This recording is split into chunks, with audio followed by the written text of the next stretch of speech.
Gagal PDSS.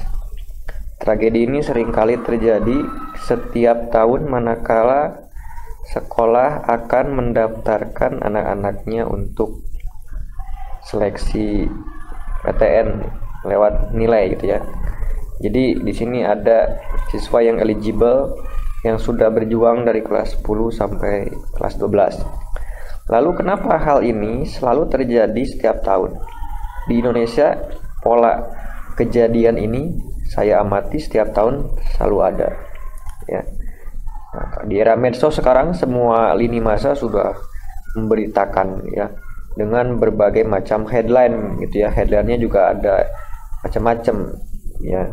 Bahkan bisa sampai clickbait gitu ya, atau headline yang ya over lah gitu ya. Di tahun sekarang ada sekitar mungkin 1000 lebih sekolah yang gagal finalisasi PDSS, dari mulai di Sumatera, mau Jawa, Kalimantan dan lain sebagainya. Nah pertanyaannya satu, kenapa hal ini bisa terjadi? Kan seperti itu ya. Jawabannya itu cuma satu, yaitu adalah tentang sinergi. Yang namanya PDSS ya, inputting data itu pasti kalau sekolah yang eligible-nya banyak, terutama yang negeri misalkan ya, yang kapasitas jumlah rombelnya banyak, itu pasti membutuhkan waktu gitu. Makanya waktu PDSS itu pengisian kan sebulan ya. Apakah waktu sebulan tidak cukup gitu ya untuk pengisi? Sebetulnya cukup. Di sini kan yang penting manajemen waktu. Makanya di Quran, kalau di Islam kan sudah dijelaskan oleh Tuhan juga ya. Demi masa sesungguhnya manusia ada dalam kerugian gitu ya. Wal asri innal insana lafi husri gitu kan. Jadi di sini sinergi antara semua warga sekolah itu tidak berjalan dengan baik. Jadi saya menyimpulkan hal ini terjadi karena memang kesalahan sekolah. Siapa yang ada di dalam sekolah? Ya ada kepala sekolah, guru itu kan. Kepala sekolah, guru juga kan gitu. Nah, melihat statement-statement yang ada di media sosial, di televisi, sebetulnya saya kasihan juga lewat guru-guru. Mungkin karena mereka tertekan ya dengan kejadian ini. Jadi sebetulnya tidak ada guru yang yang mau anaknya misalkan gagal lolos eligible ya. Persoalan misalkan ada dinamika dan lain sebagainya, justru Anda sebagai guru profesional itu kan harus pandai memahami dinamika sebuah kelompok gitu kan.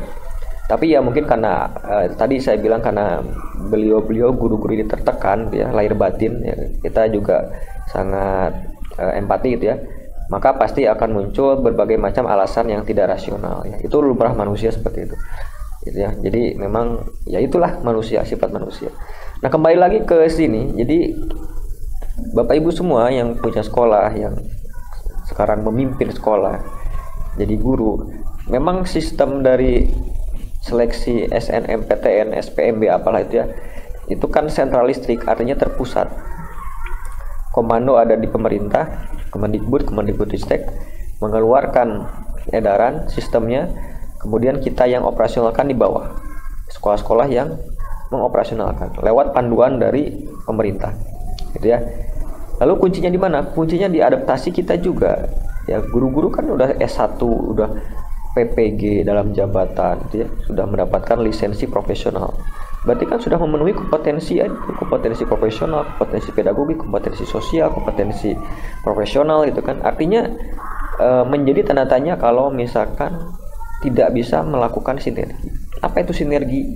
Jadi Bapak Ibu kalau misalkan di sekolah, mohon maaf, kalau misalkan hanya menunjuk satu orang untuk ngisi PDSS, misalkan operator, itu kolaps Bapak Ibu, kasihan itu orang. Harus didampingi itu kan. Semua ada guru BK, ada timnya, ada ketuanya, dan orang tua juga untuk saling membackup. Jadi semua bersinergi. Ya apa yang kurang dicek gitu ya. Apa yang masih ada kendala dicek, jangan sampai di last minute. Kalau saya melihat ini di terakhir last minute baru mengerjakan. Nah, inilah salah satu keburukan orang Indonesia. Jadi mengerjakan sesuatu di last minute, bahkan di lingkup guru gitu ya, yang selalu tiap hari mengajarkan kedisiplinan kepada anak-anak. Jadi sebuah paradoks gitu ya. Ini cerminan juga buat semuanya, buat saya juga. Jadi memang kita perlu banyak berbenah gitu ya. Jadi jangan sampai ada, mohon maaf, gaya-gaya senioritas ya, feodalitas di dalam lingkup sekolah. Kalau memang mau maju, gitu kan. Satu sakit semua sakit, satu senang semua senang. gitu ya. Tidak ada senioritas, tapi sialnya di kita itu masih memang mental seperti itu masih ada.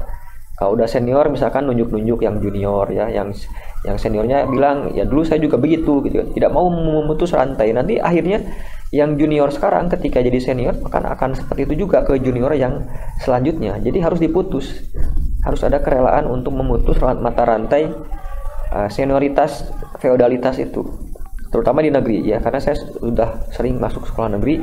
Mohon maaf karena faktanya memang demikian. Jadi harus memang ada perubahan gitu ya.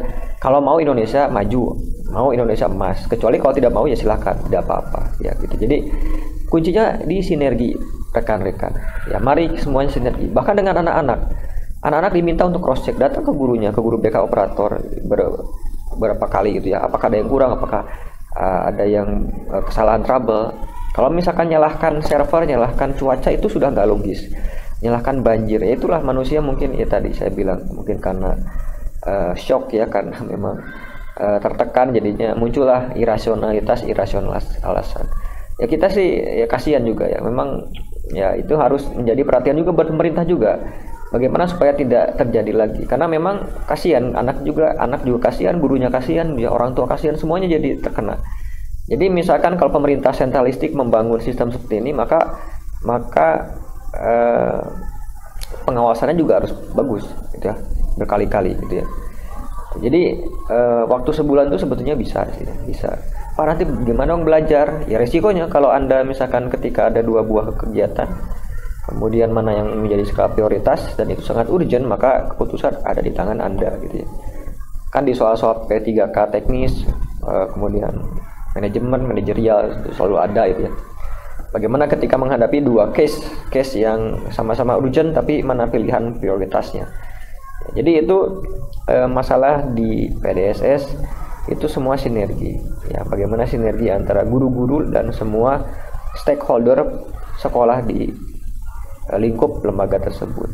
Makanya kalau mau Indonesia maju ya rangkul, semua itu harus merangkul, siswa, guru, orang tua siswa juga diajak itu ya. Jadi seperti itu. Pak saya capek misalkan kok ngajar anaknya banyak, itu bukan alasan, udah pilihan Anda sebagai seorang guru. Kita ya diberikan tunjangan juga itu kan, apalagi yang PNS sudah golongan berapa gitu kan, harusnya sadar diri gitu ya. Jadi lakukanlah dengan profesional gitu ya, tunjukkan bahwa kita guru yang punya manajemen waktu yang bagus, bukan jangan joget-joget dulu di TikTok itu misalkan ya, boleh silakan menggunakan medsos, tapi makanya yang bijak gitu kan. Tujuan utamanya tercapai, tujuan sisipannya lainnya silakan ya, hiburannya silakan ya, tidak ada yang melarang, tapi kita tetap fungsi kita sebagai guru, maka tunjukkanlah keguruan tersebut gitu ya. Jadi semoga tahun depan tidak terjadi lagi, dan saya pikir ini gampang aja solusinya. Sistem itu yang membuat kan manusia, artinya PDSS itu yang ada yang ngeklik kan di sana pegawainya di Kemendikbud, itu tinggal silakan dibuka aja orangnya itu, dibuka, dikasih waktu misalkan berapa hari, silakan isi. Kecuali kalau misalkan sudah sekarang dikasih waktu kembali mengisi tapi tidak terinput dengan baik, berarti ada masalah di guru tersebut, memang itu udah nggak jelas ya lembaga pendidikannya gitu ya. Jadi bisa dibuka sebetulnya ya, demi kemanusiaan itu aja sebetulnya. Dibuka misalkan 1 hari itu berapa, isi langsung, itu bisa ya, karena sistem itu yang membuat manusia dan manusia yang menjalankan sistem tersebut. Jadi bisa kemarin juga ada yang sudah datangkan ke Kemendikbud ya untuk meminta untuk dibuka kembali ya, mudah-mudahan bisa dibuka ya, demi semuanya tenang kembali ya, dan adik-adik juga yang udah kelas 12 juga tenang ya, tinggal mempersiapkan diri masuk universitas gitu ya, syukur-syukur masuk gitu ya, rezekinya ada, kalaupun tidak masih ada rezeki yang lain. Artinya yang penting jangan menutup kesempatan anak-anak gitu ya. Dan untuk guru-guru kepala sekolah jangan membuat alasan-alasan yang tidak bermutu gitu ya. Contohnya misalkan kemarin yang di Cirebon itu ya kan tesnya juga ikut eligible, belum tentu lolos masuk PTN kan, itu kan alasan yang kurang ajar gitu ya. Menurut saya itu bukan guru gitu ya. Jadi tolong kita Bapak Ibu guru buatlah alasan-alasan. Ya udah kalau salah yang maaf, minta maaf dan cari solusinya ya.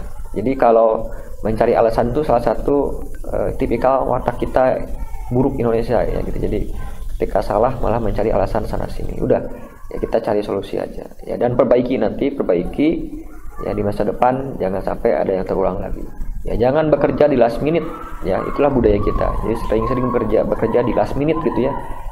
Nah, karena mepet waktu itu tekanan lebih banyak, nanti kemudian belum ada gangguan gitu ya. Jadi lebih baik mengerjakan di awal waktu gitu kan. Nah, jadilah manusia kita, guru-guru Indonesia yang tangguh, yang profesional. Jangan sampai kita dicap jelek terus karena kitanya sendiri gitu kan, bukan karena apa-apa. Kita minta naik gaji, kita minta naik tunjangan, tapi kitanya tidak menunjukkan dampak dari adanya kebijakan tersebut ya. Jadi mari kita bersatu, mari kita introspeksi, dan semoga lembaga pendidikan semua bisa bersinergi, semua komponen di dalamnya ya, siswa, guru dengan orang tua siswa. Jalin komunikasi yang baik yang menjadi satu keluarga untuk mewujudkan mimpi-mimpi anak-anak gitu ya. Terima kasih.